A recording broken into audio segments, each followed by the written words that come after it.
ایسے فائدے سے پرہیز کرو جو دوسروں کے نقصان کا باعث ہو۔ نماز جگہ بدل بدل کر پڑھا کرو، کیونکہ زمین کا وہ حصہ قیامت کے دن گواہی دے گا۔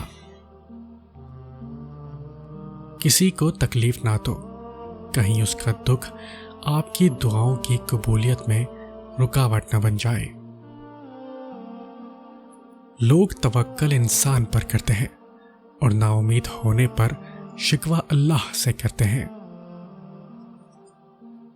کسی کے لیے کچھ اچھا نہیں کر سکتے تو نرم لہجہ بھی اچھائیوں میں شمار ہے۔ جب تم پہ مشکل آئے تو کسی کا احسان مت لو، کیونکہ مشکل 4 دن کی ہے اور احسان زندگی بھر کا۔ دعا کبھی نہ چھوڑے، فیصلہ نہ بھی بدلا تو دل ضرور بدل جائے گا۔ اللہ تعالیٰ قرآن کریم میں فرماتا ہے، اور تم ہمت نہ ہارو اور نہ غم کرو، اور تم ہی غالب آؤ گے اگر تم کامل ایمان رکھتے ہو۔ تم اللہ کے آگے جھکو اور اللہ تمہیں کسی کے آگے جھکنے نہیں دے گا۔